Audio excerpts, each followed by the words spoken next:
palavra de Deus, qual que é o maior mandamento?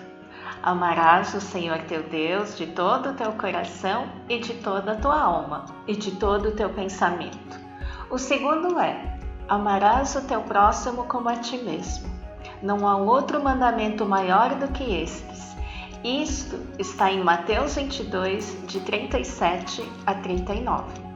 Gostaria de enfatizar, de acordo com a palavra de Deus lida, que existimos para amar e sermos amados. Este é o maior propósito da vida, aprender a amar e permitir sermos amados. E a família está bem dentro disso. Nossa família é o nosso próximo mais próximo. Mas a triste notícia é que as brigas e discussões acontecem. Pode ser que o pai não escute a mãe, pode ser que a mãe fique confusa quando o pai não expressa seus sentimentos, e as tempestades virão, e a ira vem. Dizem que a principal causa do fracasso na vida acadêmica e no trabalho e nos conflitos no casamento é a ira não tratada, que gera um comportamento agressivo. Podemos ficar anos e anos construindo algo muito bom, mas por causa de momentos de explosão, estragamos tudo e perde-se muita coisa.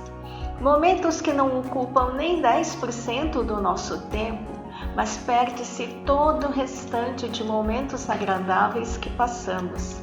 Então, é interessante falarmos sobre a ira, principalmente entre a família, pais e filhos, e nos precavermos antes que venha o comportamento destrutivo. E vale não somente no casamento ou com os filhos, mas também com outros familiares, colegas de estudo, de trabalho, enfim, a vida. Pais que não aprenderam a controlar a própria ira provavelmente não são capazes de educar os filhos a controlar também. O que é a ira? Fomos criados segundo a imagem de Deus, então temos emoções, e uma das emoções é a ira. Não dá para falar, não fique irado. É um sentimento e não é pecado. E não é forçando a parar ou se mostrar aborrecido que se lida com a ira. Agindo assim, a ira é reprimida, resultando ou em indiferença ou em atitude agressiva.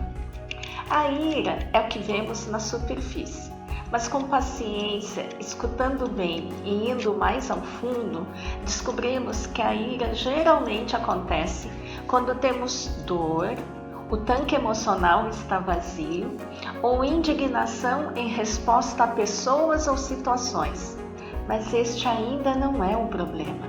Não, porque a ira pode se manifestar de forma construtiva. Como? Construtiva quando nos motiva a corrigir a injustiça. Quando ficamos indignados, assim como Jesus, por exemplo, em João 2, do versículo 13 a 17, quando com açoite lançou todos fora do templo. Pombos, bois, ovelhas, dinheiro dos cambistas, os trocadores de dinheiro, de moedas, derrubou mesas. Na ira construtiva, Deus pode nos usar para corrigir injustiças que ficamos indignados e irados como reação a pessoas e situações erradas. Em Efésios 4, de 26 a 27, a Bíblia, a palavra de Deus diz: irai-vos e não pequeis. Não se ponha o sol sobre a vossa ira. Não deis lugar ao diabo. Então, podemos irar sem pecar, mas corremos sério risco se permanecermos na ira. O problema é quando não controlamos a nossa ira, mas a ira que nos controla. A ira é manifestada de forma destrutiva quando batemos ou chutamos a porta ao sair, quando xingamos, quebramos coisas, gritamos, não deixamos o outro falar ou se defender. Na verdade, a pessoa que mais perde é a irada, perde relacionamentos, perde oportunidades de crescimento, se mantém na imaturidade na expressão de seus sentimentos, principalmente quando usa a ira para manipular, magoar, machucar para conseguir o que deseja. A ira só é normal, até os 17, 18 anos de idade. Isso se não prejudicar ninguém. É bom que a criança aprenda a lidar com a ira para que o comportamento não se torne permanente na personalidade e no caráter dela, e ser usado contra o chefe no trabalho, contra o cônjuge no casamento, contra os filhos, os amigos. E não é com a disciplina que ela é eliminada. A ira precisa ser extravasada. Pode ser por atividades físicas exaustivas ou verbalmente, mas a comportamental deve ser evitada. Com treinamento, paciência e através de exemplo, a ira descontrolada pode ser trabalhada até que ela seja construtiva e busque soluções. E como é que a gente lida com a ira de forma madura? Assim como tentamos identificar a linguagem de amor que a criança mais compreenda e sinta que é amada, vamos identificar primeiro a causa da ira. Por que iramos? Pode ser por injustiça, pode ser por um tanque emocional vazio, pode ser feridas na alma, história difícil na infância, por exemplo, pode ser por egoísmo, maldade pessoal mesmo. Então, depois que a gente identifica, expressar. A gente precisa expressar a ira. Quando a gente nega, não aconteceu nada. Ou quando a gente mascara, suprimindo a ira, aquilo somatiza. O corpo expressa com dores e com doenças. Expressar então como? Falando, verbalizando, exercitando fisicamente, não em comportamento agressivo, quebrando coisas ou pessoas. Se foi indignação a uma injustiça, tente trazer a justiça, fazer o que é certo, corrigir o mal. Essa é a ira construtiva. Se foi ferida na alma, faça terapia, converse com conselheiros, verbalize no lugar certo, na hora certa, com as pessoas certas, pessoas amigas, confiáveis. Diga que você sente, que fale e ouça. Sentimento pode estar baseado em coisas que não procedem, mas é real para a pessoa e precisamos respeitar esse sentimento. Ele é legítimo. Se foi na identificação a gente perceber que foi maldade no coração, expresse confessando, pedindo perdão, reparando, restituindo e buscando mudança. E a terceira coisa, depois de identificar e expressar, é correr para Jesus. Fale com Jesus. Ele é a solução. Fique no seu quarto secreto, para que a ira seja transformada, para que a vítima da ira também, de repente você é a vítima da ira, possa ouvir, perdoar e levar a pessoa irada para um outro nível melhor. Não vamos desistir de conversar quando vierem as tempestades. Faz parte da vida. Casamentos e filhos são salvos quando uma pessoa que havia se fechado ouve, entende e valida o que a outra pessoa está sentindo e passando, quando a sua versão dos fatos finalmente é ouvida. Então é identificar, expressar e correr para Jesus. Vamos falar agora da terceira linguagem do amor das crianças, tempo de qualidade. Eu penso que tempo pode ser o bem mais precioso que a gente tem. E parece que cada dia que passa, a gente tem menos tempo. O tempo que passamos com o nosso filho, fala a verdade, é sacrificial. Para ficar com o filho, a gente tem que abrir mão de outra coisa. E na correria, muitas vezes, o tempo que sobra para os filhos, estamos cansados, exaustos, emocionalmente abalados. E nosso filho pergunta: você me ama? Sou suficientemente importante para você ficar do meu lado? Você gosta de estar comigo? E quando eles são pequenos, eles não perguntam assim, mas fazem pirraça para chamar a atenção.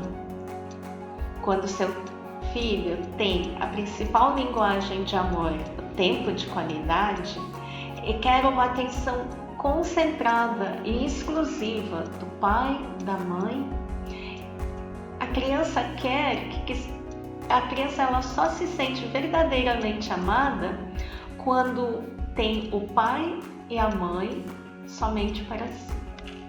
A Susan Wesley é a mãe de John Wesley, o fundador do metodismo. Ela teve 19 filhos. Vários deles acabaram morrendo e não chegando na fase adulta. Mas ela dedicava 1 hora por semana para cada um dos filhos, a sós. E, além disso, ela ensinava os seus filhos, quando faziam 5 anos de idade, ela começava a ensinar em um dia a ler e escrever. No segundo dia já lia e escrevia. E a única que não conseguiu aprender a ler e escrever em um dia, e a Susan ficou preocupada, é a Mary, né? Ela acabou virando escritora, poetisa. A Susan, ela orava de 2 a 3 horas por dia. E ela admirava o seu pai, que lia pelo menos 20 capítulos da Bíblia todos os dias. E eu creio que nessa admiração ela também seguiu o exemplo do pai. Tempo de qualidade como filho é estar com ele sem outras distrações. Conversar olhos nos olhos com carinho. Falar sobre bobagens. Tem muita gente que fala: eu não tenho tempo para ficar falando de bobagem. Mas eu creio que a partir de falar de bobagens, você cria ambiente para poder depois conversar sobre assuntos sérios. É um tempo de conhecer melhor os filhos.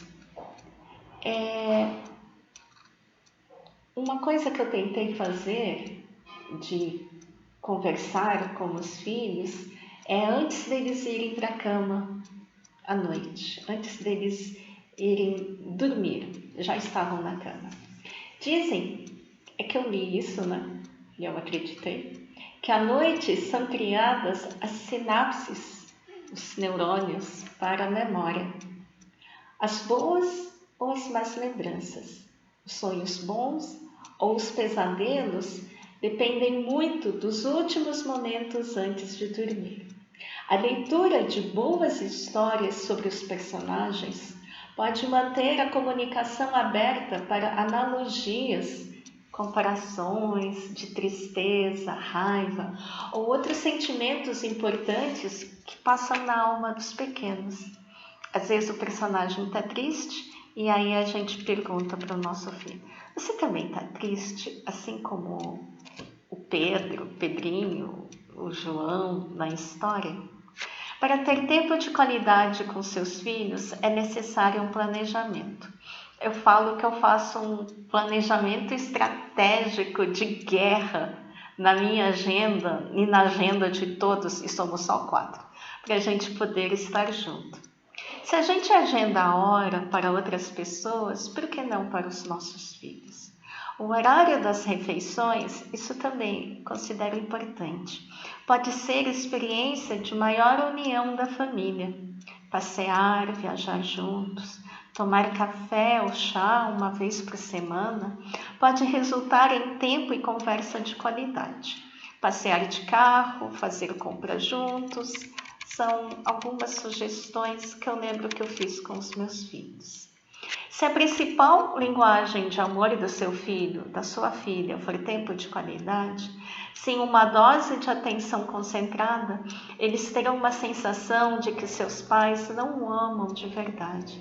Eles anseiam por um tempo exclusivo com seus pais e isso criará a memória para que eles lembrem a vida toda. O próximo e último vídeo será sobre presentes e atos de serviço. Até lá!